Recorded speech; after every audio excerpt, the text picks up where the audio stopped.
already did the summary of Judges today, and that was my Bible reading for the day. I had to wash some clothes, grab my Bible while I waited for my clothes, and was reading the next book. Well, did not realize that Ruth is only 4 chapters. So I went ahead and read Ruth. First and foremost, breath of fresh air. After reading Judges and Joshua and some of those books with some serious stuff. By far my favorite things about the Bible are the stories, the parables, the ones that I could look through, perceive them from different angles and learn from and adopt ways of using those things in my daily life. And Ruth is one of those. 4 small chapters, but I believe that I have gained some wisdom from it, and that I definitely needed this. So it begins with, in the days when the judges rule. So I think that says a lot. That says that it was some harsh times. Amalek, there was a famine going around. Amalek took his wife and 2 kids from their land from Bethlehem to Moab because there was a famine, and it was hard to have food and whatnot. So they went over there. Unfortunately, life happened, and Amalek dies. To make matters worse, his 2 sons die. So Naomi, Amalek's wife, is left there, without her sons, and and her sons have married some woman from over there, Orpah and Ruth, and Naomi's sons were Mahlon and Chilion. So now she's a widow, and she lost her sons, and it's just too much for her. There's no reason for her to even be there, and she knows that, it's going back home is hard, and for a single woman, widow in the middle of a famine, is gonna be hard. But she decides to go home, and the young ladies that are her family now, they say we're coming with you, and she's like, no, there's this going over there is not a great life for you. There's more opportunities for you to be here. I appreciate it, but stay. So Orpah agrees, and Ruth decided, in what seems to me a very selfless act, she decides to be loyal to Naomi. And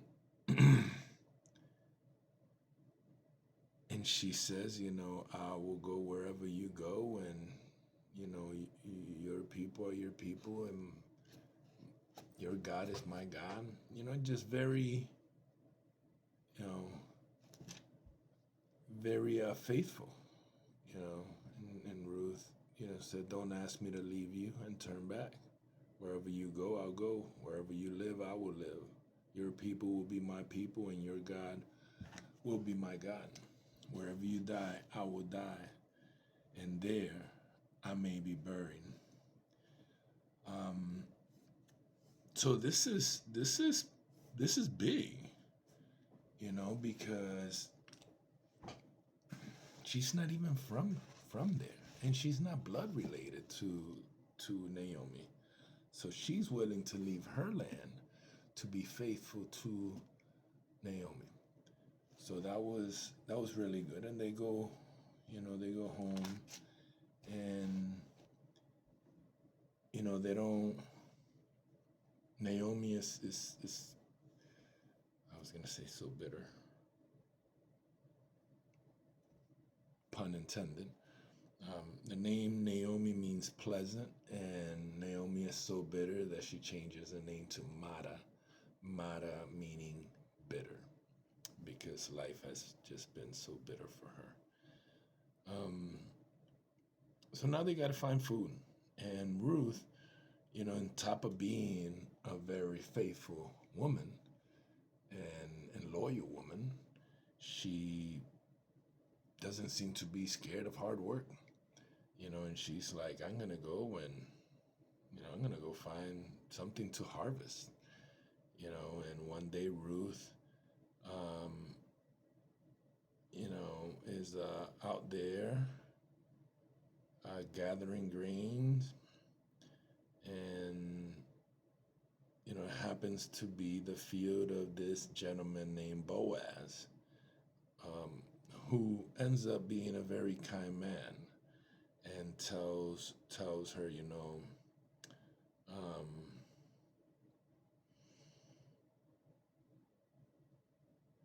which he asked the foreman, "Who's that woman over there?" And she just came back from Moab with Naomi and asked me if she could gather some grain behind the harvesters.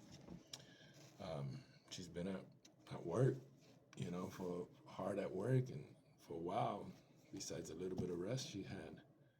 So, he goes to her and is like, you know what, I will make sure that they treat you right, and you come over here and you know do as you wish, work the land. And she's like, wow, man, that's more than I deserve. Thank you so much for your kindness. And he says, I also know um, about everything you have done for your mother-in-law. So that was really cool. He respected her kindness and her loyalty, and being there for her.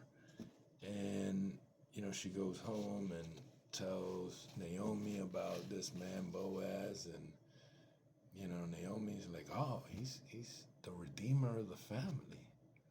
And back in those days, there was some cultural tradition, that if your husband died, your brother would step in and marry you, so the name could live on to get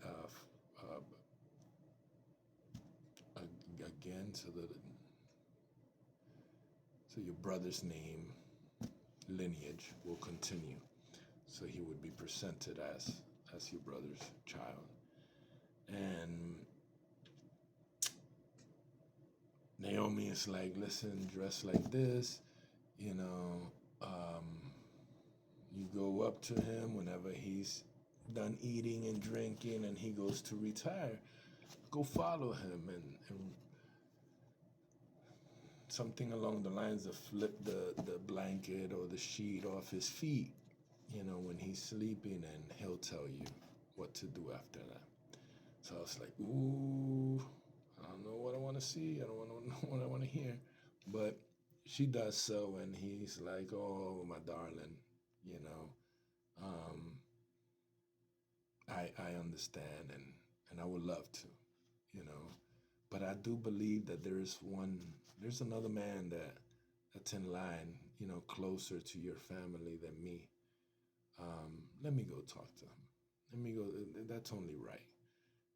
He's due, um, the land, because that's what a redeemer does. Is he marries you? He takes over the land, and you know he basically saves you and your mother-in-law.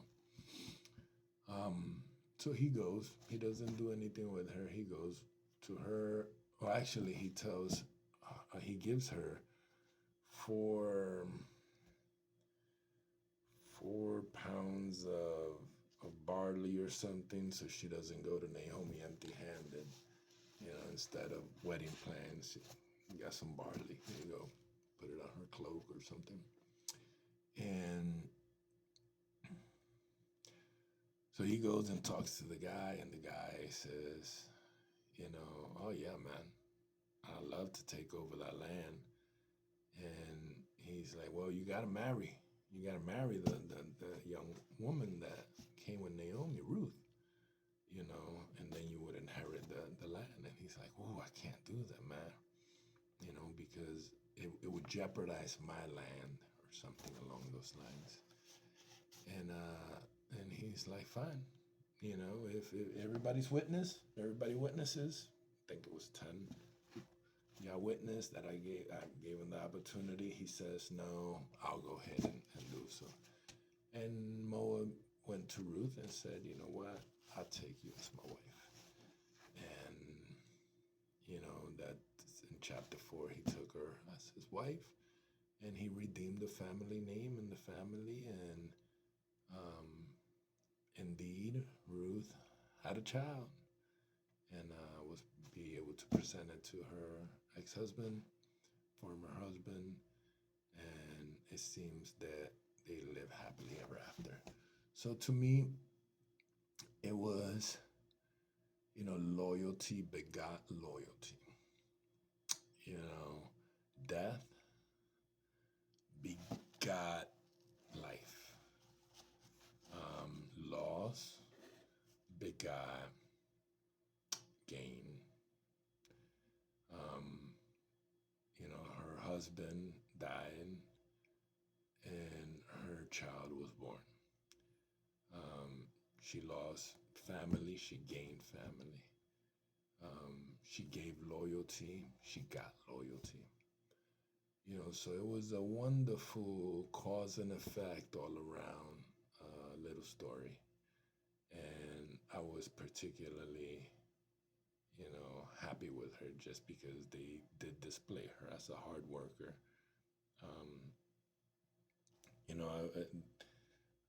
I don't, so far, haven't seen a lot of women that are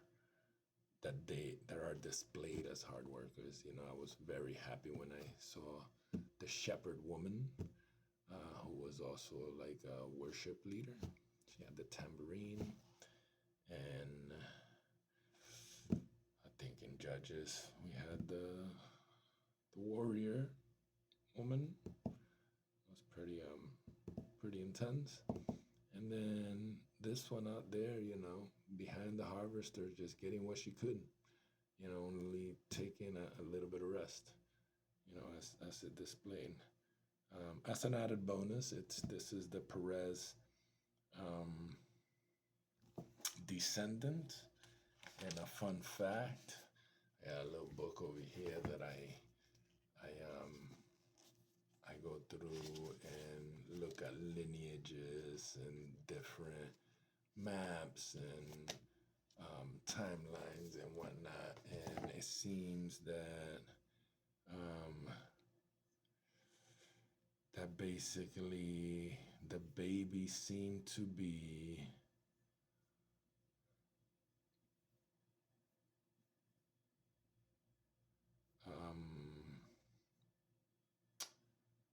something like the grandfather of King David, which was pretty cool. I haven't gotten David's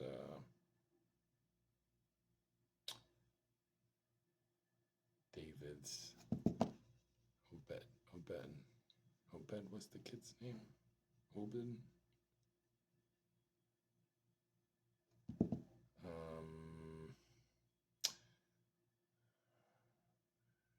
Bore a son named Obed. Yep. And he was the grandfather of King David, which was cool, part of the lineage. And the genealogy record starts with Perez and it ends with David.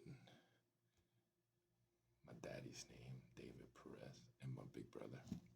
So all in all, I've already started First Samuel, and I believe this is the story of Saul, and I believe David is in this one. So that'll be my next video. But that was Ruth.